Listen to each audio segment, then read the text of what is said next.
Hello friends, target toward selection में आपका स्वागत है। अगर मेरा चैनल अभी तक आपने सब्सक्राइब नहीं किया है तो चैनल को सब्सक्राइब कर लीजिए। रियल एनालिसिस का हमारा चैप्टर चल रहा है। चैप्टर 2 हम कवर कर चुके हैं, फर्स्ट चैप्टर और सेकंड चैप्टर। फर्स्ट चैप्टर था रियल नंबर सिस्टम्स और सेकंड चैप्टर था सीक्वेंसेस। अगर आपने वो नहीं देखा है या आपको रियल एनालिसिस बुक में दोनों चैप्टर देखने की जरूरत है तो मैंने एक प्लेलिस्ट बना रखी है रियल एनालिसिस बुक की।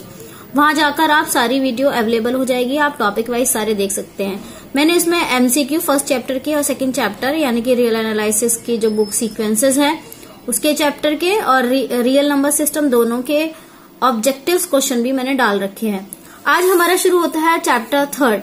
चैप्टर थर्ड में limit and continuity of function of two variables start होता है, जिसमें मेरे पास डिमांड भी आई थी कि limit and continuity of two variables कराएं। आज हम कराएंगे डेफिनेशंस, क्या होती है फंक्शन ऑफ टू वेरिएबल्स और क्या होती है साइमल्टेनियस या इरिटेटेड लिमिट या रिपीटेड लिमिट। फिर उसके बाद हम उससे एक से अगर टाइम हमारा थोड़ा सा रहा, अगर लंबी वीडियो नहीं बनी तो 2 क्वेश्चन कराएंगे इसके, और कल यानी कि शाम को हम कराएंगे आपका नेक्स्ट टॉपिक। तो पहले हमारा limit and continuity of function of two variables पहले समझ लेते हैं। फंक्शन ऑफ टू वेरिएबल्स होता क्या है। तो जैसे फंक्शन ऑफ टू वेरिएबल्स के बारे में समझ लेते हैं। जब तक हमने जो है लिमिट्स ऑफ वन वेरिएबल ही पढ़ी थी एक्स की, ठीक है। हम यहाँ पर कह रहे हैं कि जो हमारा आर है वो डिनोट करता है set of real numbers. Set of real numbers ये हमारे डिनोट करते हैं, यानी कि हम लिख सकते हैं R square is equal to, आप बाइनरी मल्टीप्लिकेशन तो जानते ही हैं, जैसे कि हम सेट में करते हैं, फंक्शन में करते हैं R into R, R cross R को हम आर इंटू आर बोलते हैं, और आर स्क्वायर यानी कि ये बाइनरी आपका रिलेशन हो गया। बाइनरी रिलेशन यानी कि एक तो एक्स हो गया और एक वाई हो गया, यानी कि एक्स भी हमारा बिलोंग करता है रियल नंबर पर और वाई भी बिलोंग करता है रियल नंबर पर। ये हमारा क्या हो गया आर स्क्वायर, यानी कि जो भी हमारा सेट डिपेंड करेगा वो आर पे डिपेंड करेगा। ओके, या हम एक लेट करते हैं ए, जो कि सबसेट किसका होता है आर स्क्वायर का होता है। यानी कि हम अपनी मैपिंग कैसे दिखा सकते हैं, function from A to R. F को हम क्या कहते हैं, real, F is called real valued function. F is called real valued function. I hope आपको ये डेफिनेशन समझ में आ गई होगी। ऑफ टू वेरिएबल्स, क्योंकि 2 हैं तो 2 वेरिएबल्स के लिए हमने यहाँ पर डेफिनेशन दे दी। ओके, और जो ए सेट है उसको हम क्या कहेंगे, domain of the function. A set क्या हो जाएगा, डोमेन हो जाएगा, और जो आर है वो क्या हो जाएगी, रेंज। यानी कि जो रेंज है इस फंक्शन की, कुछ सेट जो होंगे आर के, कुछ सेट होंगे वो आपकी रेंज हो जाएगी। ठीक है, इक्वल भी हो सकती है, ऐसा नहीं है, और थोड़ी भी हो सकती है, यानी कि सबसेट का मतलब इक्वल भी आ जाता है और सिंपल भी आ जाता है। अब हम डेफिनेशन बताते हैं कि क्या होती है डेफिनेशन इसकी। तो हम डेफिनेशन देखते हैं। हम z इज इक्वल टू, हमने F X comma Y, two variable का मानना है तो हम एफ एक्स नहीं मानेंगे, हम क्या मानेंगे z equal to F X comma Y. हम कह रहे हैं is a real value function, is a real valued function of two independent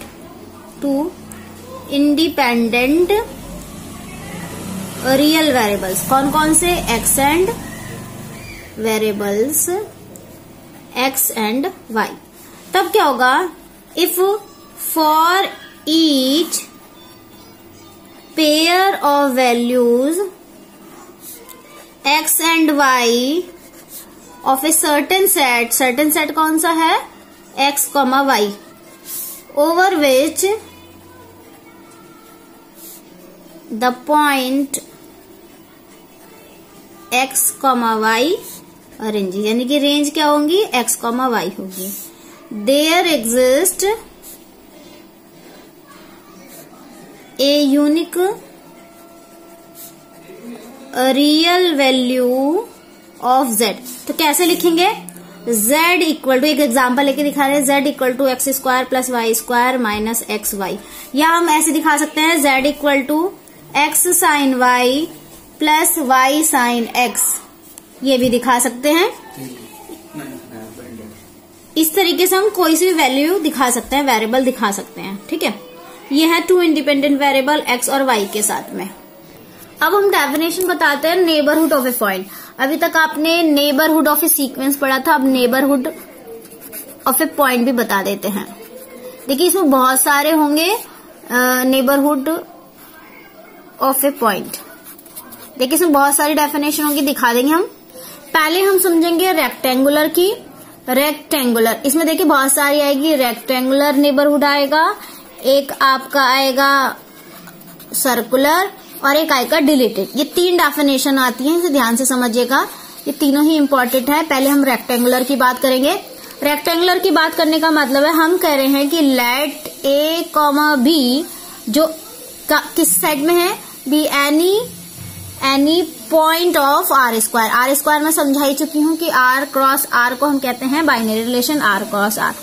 तब हम कह रहे हैं जो सेट है एन मतलब नेचुरल नंबर का set A comma B is equal to, उसको कैसे डिफाइन करें, एक्स कॉमा वाई, जहां पर हमारा एक्स बिलोंग कर रहा है आर में और वाई भी बिलोंग कर रहा है आर में।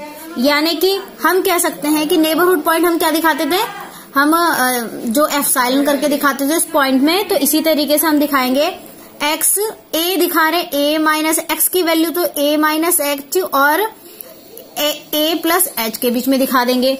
और y की जो वैल्यू है, हमने एक और वेरिएबल ले लिया, साइमल्टेनियस वेरिएबल ले लिया कि y की वैल्यू k के बीच में दिखा देंगे।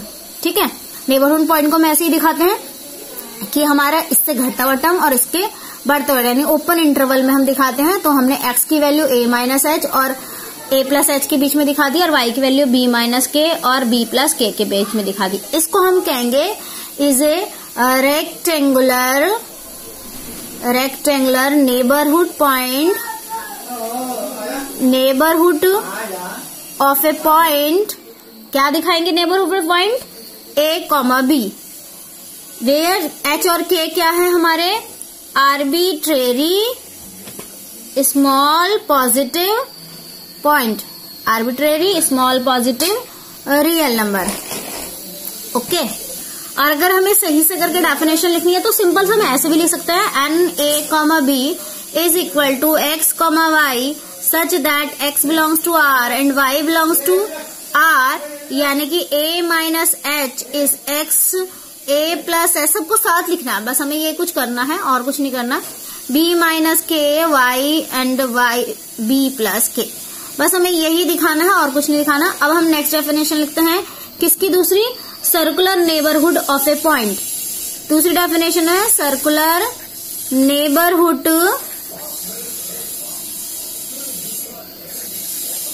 Of a point. देखिए इसे समझिए, ये भी बिल्कुल ऐसी ही डेफिनेशन होती है, यानी कि जैसे हमारी रेक्टेंगुलर की होती थी, रेक्टेंगुलर की तरह ही, लेकिन हम इसमें क्या करेंगे, जो सोल्यूशन लेंगे, यानी कि जैसे हमने यहाँ a माइनस एच से a प्लस एच और y b माइनस के से b प्लस के की डेफिनेशन लिए, वहां पर हम एक आर्बिट्रेरी स्मॉल पॉजिटिव डेल्टा को डिफाइन करेंगे।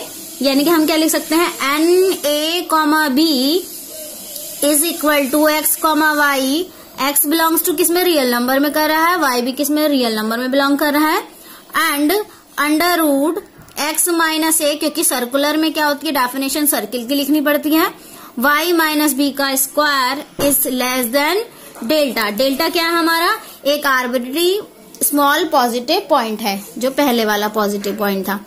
ओके, अब हम क्या करेंगे, यानी कि हम एक तरीके से ये भी लिख सकते हैं कि जो भी सर्कुलर नेबरहुड पॉइंट होगा वो एक रेक्टेंगुलर नेबरहुड पॉइंट भी रखता है, या इसका वाइस वर्सा। ये नोट आप कर लीजिए, नोट डाउन, ये इम्पोर्टेंट आपकी एक तरीके से थ्योरम होगा। जब ऑब्जेक्टिव क्वेश्चन आते हैं ये तो बहुत इंपॉर्टेंट हो जाता है। Every circular neighbourhood point contains a rectangular neighborhood and vice versa। उल्टा भी लिख देंगे, and vice versa। ओके, यानी कि इसका उल्टा भी होता है, हर एक जो सर्कुलर नेबरहुड पॉइंट होता है वो आपका रेक्टेंगुलर भी रखता है और रेक्टेंगुलर नेबरहुड भी रखता है। एक हम अब डेफिनेशन डिलीटेड की कर देते हैं। और केवल आज की वीडियो में डेफिनेशन होगी, जो हम इसमें शाम को वीडियो डालेंगे उसमें हम इससे रिलेटेड थोड़े से क्वेश्चन भी कर देंगे, यानी कि जो हम अभी साइमल्टेनियस लिमिट पढ़ाएंगे उससे रिलेटेड क्वेश्चन भी कर देंगे। डिलीटेड नेबरहुड पॉइंट, देखिए इसे समझिए क्या होता है। जो भी पूरे नेबरहुड पॉइंट है, अगर उसमें से हम a, b निकाल दे, यानी हमने कोई सेलेक्ट करा पॉइंट a, b, और उस पॉइंट को अगर हम पूरे नेबरहुड पॉइंट में से निकाल दें, इफ फ्रॉम डेफिनेशन लिख देते हैं, द नेबरहुड में शॉर्ट में नेबरहुड लिख रही हूं, neighbourhood n a, b of the point, यानी कि उसमें से हमने पॉइंट सेलेक्ट किया, क्या a, b, we delete the point a, b, point a, b, यानी कि जो आपका यहाँ पॉइंट है a, b, उसी को हम डिलीट कर दें तो इसको हम कहते हैं, जो रिमेनिंग सेट है उसे डिलीटेड कहते हैं। Remaining set is called deleted NBD। NBD मतलब neighbourhood point of a, b। ठीक है, ये डेफिनेशन है। एक डेफिनेशन हम बता देते हैं साइमल्टेनियस और इटरेटेड लिमिट्स की, फिर इसके साथ हम डेफिनेशन बाद में इसके क्वेश्चन कराएंगे। तो पहले साइमल्टेनियस समझ लीजिए और इटरेटेड, दोनों में डिफरेंस समझिएगा क्या है। साइमल्टेनियस में तो हम क्या करते हैं कि एक की वैल्यू पहले y = x लाइन वाली वैल्यू पुट करते हैं, फिर दूसरी वाली वैल्यू पुट करते हैं। बट इसमें क्या करते हैं, इटरेटेड लिमिट में या रिपीटेड लिमिट में क्या पुट करते हैं, पहले x करेंगे, लिमिट सॉल्व करने के बाद फिर y करेंगे, या पहले y करेंगे फिर x करेंगे। तो देखिए इसके डेफिनेशन में क्या है, अगर लिमिट x, y की डेफिनेशन a, b है और f(x, y), एक ये हो गया, एक आपका हो गया लिमिट, देखिए अलग अलग है सब, x tends to a, limit y tends to b, f(x, y), या हम लिखें limit y tends to b, limit x tends to a, f(x, y). तो देखिए डिफरेंस बता देती हूँ, ये वाली जो होती है वो साइमल्टेनियस होती है, ये वाली जो होती है दोनों टाइप की, ये होती है इटरेटेड और रिपीटेड। आई होप आपको ये आज की वीडियो पसंद आई होगी। ये मैंने केवल ओवरव्यू दिया है लिमिट्स का एंड कंटिन्यूटी का। शाम की वीडियो में हम साइमल्टेनियस और इटरेटेड लिमिट्स को और अच्छे से समझाएंगे और उसके साथ ही उसके एग्जाम्पल भी करेंगे। अगली वीडियो के साथ मिलते हैं। Thank you so much.